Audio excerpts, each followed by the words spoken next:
Post-Dispatch columnist and contributor here at the Big 550 KTRS every Tuesday and Thursday. For some reason, he really likes this song, which you have to call because he wanted a theme song. You have to call into question the rest of his judgment if he likes this song, but that's a whole other story. Good morning, Tony Messenger. You realize what's happening in the movie when this song is playing. Yes, I understand. The assassin is killing the other assassin with a pen. And that's what you do. You're an assassin with a pen. It's symbolic. It's metaphorical. It's beautiful. Plus, it's old 80s music, and that was kind of my thing because I'm old. I understand, but you use a typewriter now. All you are is a whole lot of talking a typewriter. I walk around with a pen in my pocket every now and then. I'm ready. If the assassin comes around the corner, I got my pen. I'm ready to go. Do you have a little derby with a little press little button on it or something? Okay. No, I do have a hat that I wear in the winter that is kind of an old man hat. That's what my kids call it. An old man hat.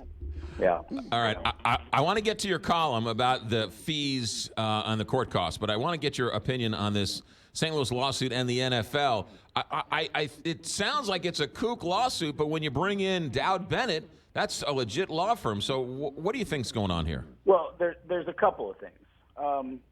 First of all, and I tweeted a couple of these things last night and had quite a bit of discussion. If your listeners are on Twitter, I'm at Tony Mess, and they can see the discussion we had last night. My initial thoughts are twofold.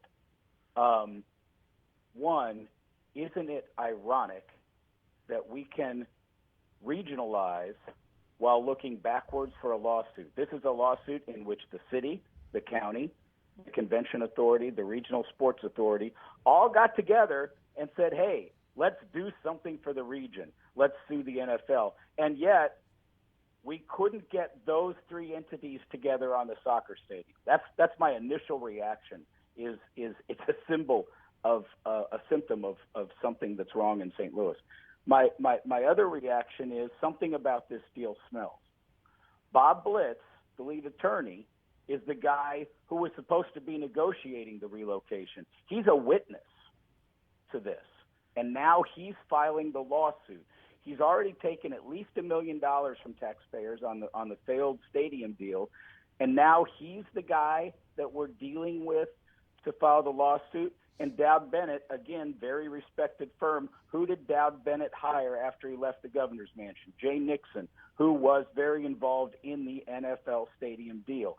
And so there are some political insider stuff going on here that I think needs a closer look before we jump up and down on the, let's beat up on Stan Kroenke bandwagon, which is really easy, and I get it, and all of that.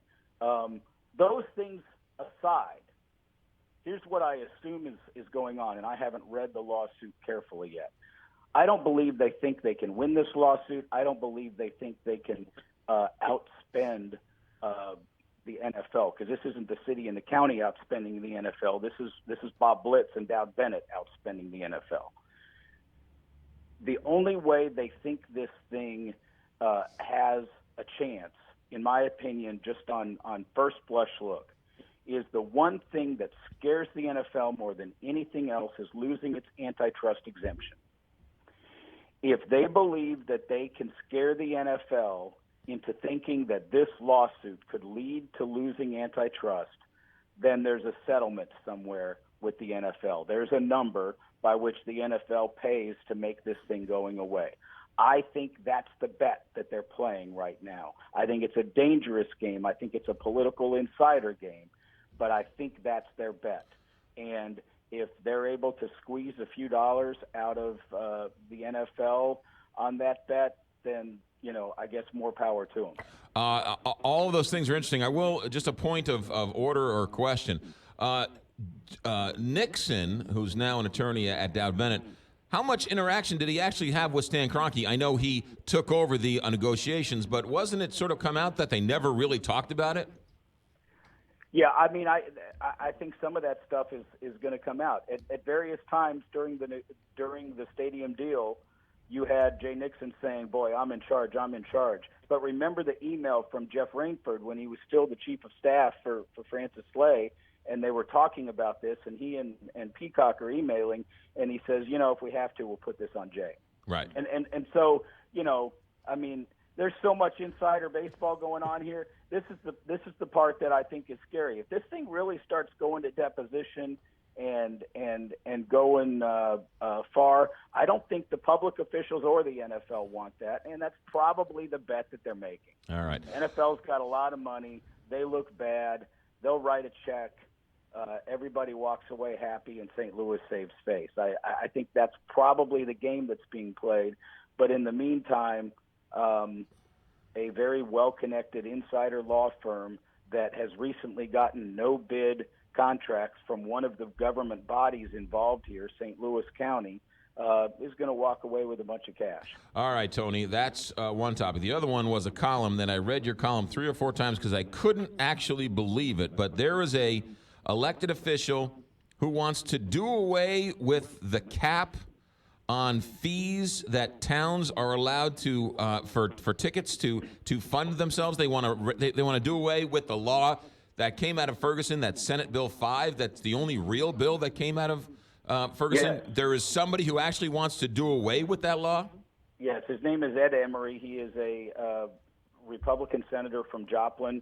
If you've heard of his name, it's because he's a little bit out there and generally sponsors, sort of black helicopter type bills. But what he's proposing, and the bill, as I note in the column, the bill hasn't gone anywhere. It hasn't had a hearing yet. And if you haven't had a hearing by Easter, your bill isn't going to pass. But